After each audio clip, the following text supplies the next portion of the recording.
I don't remember the day he left. I only remember the silence that stayed behind. The house always felt unfinished, like something important was missing but no one could explain what it was. As a child, I used to wait near the window in the evenings, thinking maybe someone would come back if I watched long enough. No one ever did. My mother tried to be strong, but I could see the cracks even when she smiled. Some nights she would sit at the kitchen table long after I had gone to bed. I didn't know what she was thinking about, but I knew it was heavy. The air in our home carried worry, even on good days. Money was always tight, and comfort was rare. Still, she never let me feel unloved. She made sure I had food, clean clothes, and a reason to believe tomorrow might be better. As I grew older, questions followed me everywhere. At school events, I noticed the empty space beside my mother where someone else should have been. When teachers asked about family, I learned to keep my answers short. It was easier than explaining something I didn't understand myself. I wondered if I had done something wrong before I could even remember. That thought stayed with me longer than I'd like to admit. At night, I imagined conversations that never happened. I wondered what he looked like, what his voice sounded like, and whether he ever thought about us. The not knowing hurt more than any clear answer ever could. It left room for doubt, and doubt can be cruel. My mother never filled my head with anger. She believed that bitterness would only hurt us more. Instead, she taught me to keep moving forward, even when it felt unfair. I learned early that life doesn't wait for explanations. It just keeps going. That early wound shaped everything that came after. It taught me to rely on myself and to work harder than anyone expected. Even as a kid, I felt a quiet pressure to prove that I mattered, that I was worth staying for. I didn't know it then, but that feeling would follow me into every part of my life. Growing up, I learned early how to notice what wasn't there. At school pickups, I watched other kids run into their father's arms, laughing and talking about their day. I stood beside my mother, holding her hand, pretending it didn't matter. Over time, I got used to that quiet gap in my life, even though it never really stopped hurting. My mother worked constantly. She left the house before the sun came up and returned when it was already dark. Some days she worked one job, other days two. I didn't understand why she looked so tired all the time, but I noticed how she pushed food around her plate instead of eating. When I asked if she was hungry, she would smile and say she had already eaten. I believed her then. I understand the truth now. We moved often, always to smaller places, always chasing lower rent. I learned not to get attached to rooms or neighbors. I also learned not to ask for things. I could see the stress in my mother's eyes when bills arrived, so I kept my wants to myself. Silence became my way of helping. Sometimes I asked about my father. I didn't ask often, and when I did, I kept my voice calm, like it didn't matter. My mother never said a bad word about him. She would pause, look away for a second, and tell me that life doesn't always turn out the way people plan. Her voice stayed gentle, but her eyes always looked tired when she answered. That told me more than words ever could. There were moments when the world made me feel invisible. Teachers assumed someone else would show up. Forms came home with blank spaces I didn't know how to fill. I felt like I didn't fully belong anywhere. That feeling followed me quietly, like a shadow. I tried to be the easy kid. I stayed out of trouble, did my homework, and didn't complain. Deep down, though, I carried a heavy question: why wasn't I enough for someone to stay? That thought settled into my chest and grew with me, shaping how I saw myself and the world around me. The truth came to me by accident, on a day that started like any other. I was old enough to understand things better, but not prepared for what I learned. A conversation I wasn't meant to hear, a few details said too casually, opened a door I didn't know existed. Suddenly, pieces that never fit before began to fall into place. I found out that my father hadn't vanished because life was hard or because he had no choice. He left because he wanted to. While my mother struggled to keep us afloat, he had built a new life somewhere else. He married a woman named Karen Whitmore and had 2 children with her. He watched them grow up. He showed up for their birthdays, their school events, and their everyday moments. He lived comfortably, without looking back. That realization hit me harder than anything before it. For years, I had believed there was some missing explanation, some sad reason that might make sense if I ever heard it. But there was no mystery. There was only a decision. He chose a different life, and I wasn't part of it. I remember sitting alone afterward, trying to process what that meant. The pain felt different this time. It wasn't confusion anymore. It was clarity, and that clarity hurt. I wasn't someone who slipped through the cracks. I wasn't forgotten. I was replaced. There was a version of family that could have included me, and he decided it wouldn't. Anger followed, but it was quiet at first. It showed up in the way I pulled away from people, in how I stopped expecting much from anyone. Trust became harder. If a parent could walk away so easily, what did that say about promises in general? I didn't tell my mother what I learned. I didn't want to reopen wounds she had worked so hard to keep closed. Instead, I carried the truth alone. It sat heavy in my chest and changed how I saw myself. Every achievement started to feel like a test. Every failure felt personal. That was the moment something shifted inside me. The sadness didn't disappear, but it hardened into something else. I realized that whatever I became in life, I would have to build it without him. And deep down, I promised myself that one day, my life would stand as proof that his choice didn't define my worth. After learning the truth, something inside me changed. I didn't fall apart the way people expected. Instead, I became focused in a way that scared even me. I stopped wasting time. Every day felt like a test I couldn't afford to fail. I studied longer than anyone else, not because I loved it, but because I needed control over my future. I pushed myself constantly. When others rested, I kept going. When I felt tired, I reminded myself that comfort was a luxury I hadn't earned yet. I took chances that felt risky, choosing the harder path every time. I wasn't trying to impress anyone. I was trying to make sure no one would ever have the power to walk away from me again. My mother's health slowly began to decline. Years of stress and nonstop work caught up with her. Doctor visits became more frequent, and the worry in her eyes deepened. She never complained, but I could see how much it took out of her just to get through the day. Watching her struggle lit a fire in me that never went out. I promised myself that she would not suffer forever. I promised that one day, she would rest. That promise became my fuel. I worked harder, slept less, and demanded more from myself than I thought possible. Failure stopped feeling like an option. It felt like betrayal. I learned how to take pressure and turn it into progress. Every setback became a lesson. Every small win pushed me forward. People around me thought I was driven by ambition, but that wasn't the whole truth. I was driven by fear, the fear of being powerless, the fear of being disposable. Somewhere along the way, my determination sharpened into something colder. I didn't talk about it. I didn't plan anything openly. But deep inside, I wanted more than success. I wanted proof. Proof that leaving me behind had been a mistake. Proof that choosing another life didn't make him right. I didn't think of it as revenge at the time. I told myself I was just building a future. But looking back, I can see it clearly now. Every long night, every risk, every sacrifice planted a quiet seed. I was building a life so solid, so undeniable, that no one could ever dismiss me again.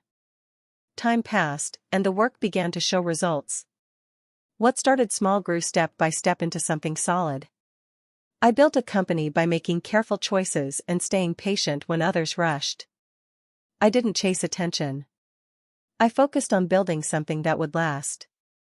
Deals that scared other people felt normal to me. I had learned long ago how to live with pressure. The money came quietly. One good decision led to another, and before I fully stopped to look around, my net worth crossed numbers I never imagined as a kid. Over $200 million sat on paper, but it didn't change how I lived. I kept the same habits, the same mindset. I didn't need anyone to notice. For me, success wasn't about showing off. It was about safety. The first thing I did was take care of my mother. I moved her into a calm, comfortable place where she didn't have to worry about bills or work ever again. For the first time in her life, she could rest without fear. Seeing her finally breathe easily meant more to me than any business milestone. Those years with her were quiet and meaningful. We talked more. She smiled more.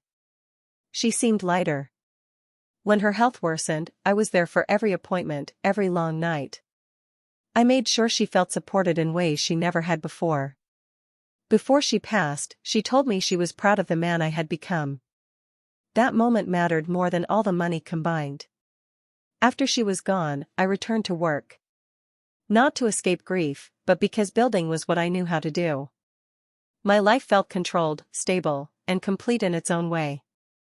I believed the past was behind me. There was no unfinished business.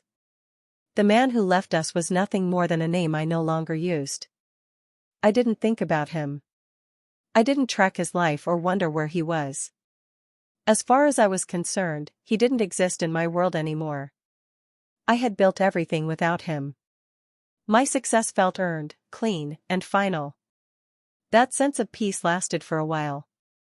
Long enough for me to believe it would never be disturbed. I was wrong. He came back without warning. No letter, no slow build-up, just a sudden appearance that felt unreal at first. When I saw his name, I thought it had to be a mistake. But it wasn't. He spoke calmly, like time hadn't passed, like we were picking up a conversation that had only been paused. He didn't apologize. Not once. Instead, he smiled and said he was proud of me. He talked about my success as if he had watched it happen, as if he had been there in some way. The way he spoke made my stomach turn. There was no shame in his voice, no hesitation. He acted like he had a place in my life. As the conversation went on, his real reason became clear. He didn't come to reconnect. He came to claim. He said that since he was my father, he deserved a share of what I had built. He spoke about blood as if it was a contract that never expired. According to him, half of everything I owned belonged to him by right. I sat there in silence, trying to understand the level of confidence it took to say those words. He talked about fairness while ignoring the years he was gone. He spoke about family while standing on the opposite side of every memory that mattered. The gap between his reality and mine was shocking. Old wounds I believed were healed started to ache again. The anger I had learned to control came rushing back. Every sacrifice, every lonely night, every moment my mother struggled flashed through my mind. Hearing him speak so casually reopened scars I didn't know could still hurt. What hurt most wasn't the demand itself. It was the way he acted, like nothing was missing between us. Like there was no debt to acknowledge. He didn't ask how I was. He didn't ask about my mother. He didn't ask what it took to get here. He only cared about the outcome. In that moment, I realized something important. He hadn't changed. Time hadn't softened him. He was still the same man who walked away, only now he wanted the rewards without the work. And this time, I wasn't a helpless child listening in silence. It didn't stop with him. Soon, his new family entered the conversation like they had always belonged there. Karen stood beside him, calm and confident, backing every word he said. She spoke as if she knew me, as if she understood my life. Her support made his demand feel planned, not impulsive. Then there were his other children. They looked at me with expectation, not curiosity. They didn't ask who I was or what I had been through. To them, I was a resource, not a person. They spoke about opportunities, comfort, and what my success could do for them. None of them seemed uncomfortable asking for things they hadn't earned. What shocked me most was how easily they brushed aside my mother's struggle. When I mentioned the years she worked herself sick, the room went quiet for a moment, then moved on. It was as if her suffering was an inconvenience, something better ignored. My pain was treated the same way. They listened, but they didn't hear me. That was the moment the truth became impossible to ignore. This wasn't about fixing the past. It wasn't about regret or family bonds. It was about access. Money, influence, and control were the only things that brought them to my door. Everything else was just noise. I felt a familiar heaviness settle in my chest, but this time it came with clarity. I saw them for who they were and what they wanted. The kindness in their voices was thin. Their interest had limits. If the money wasn't there, neither would they be. I realized then that this was the second betrayal. The first was being left behind. The second was being reduced to a balance sheet. They didn't want me. They wanted what I had built. I stayed calm, even when anger burned underneath. I listened more than I spoke. Every word they said confirmed what I already knew. They believed they had leverage. They believed blood alone gave them power over me. But they were wrong. They didn't understand that I had survived worse than their pressure. I had grown up without them. I had built everything without them. And now, they had unknowingly stepped into a situation they did not control. I didn't argue with them. I didn't raise my voice or shut the door. Instead, I acted like I was thinking it over. I told them I needed time. That small pause gave me space to breathe and think clearly. They mistook my silence for weakness. That mistake would cost them. I started by listening more carefully. I paid attention to dates, stories, and small details that didn't line up. The more they talked, the more gaps appeared. I didn't confront them. I let them speak freely, believing they were in control. People reveal a lot when they think they are winning. Quietly, I began gathering records. Old paperwork, timelines, and official documents told a clear story. There were long stretches where no effort had been made to reach out, no support offered, no responsibility taken. The absence wasn't accidental. It was consistent. It was deliberate. I also looked into Robert's past decisions. Financial choices he thought were buried came back into focus. Promises he made to others, obligations he avoided, and patterns of behavior that matched what I already knew about him. The picture that formed wasn't flattering, but it was honest. Everything I found confirmed one thing: his confidence was built on assumptions, not facts. He believed blood alone would protect him. He believed pressure would force my hand. He never considered that I might be prepared. I kept my emotions out of it. This wasn't about anger anymore. It was about truth. I organized everything carefully, step by step. No shortcuts. No rushed moves. I wanted the foundation to be solid, impossible to shake. While they talked about what they deserved, I focused on what could be proven. While they planned how to benefit, I planned how to protect what was mine. The difference mattered. There was no dramatic moment, no announcement. Just quiet progress. Each piece of evidence strengthened my position. Each confirmed detail made the outcome clearer. By the time I was done, I didn't feel excited or nervous. I felt calm. The kind of calm that comes when you know exactly where you stand. They thought I was stalling. In reality, I was finishing the work. Whatever happened next would not be loud. It wouldn't be messy. It would be final. When we finally sat down together again, the tone was different. I wasn't defensive or emotional. I was prepared. The meeting was calm, almost quiet, and that seemed to confuse them. They expected resistance or negotiation. Instead, they got clarity. I laid everything out slowly. Dates, records, and facts replaced their opinions. Each point showed the same pattern: long absence, no responsibility, no involvement. It wasn't personal language.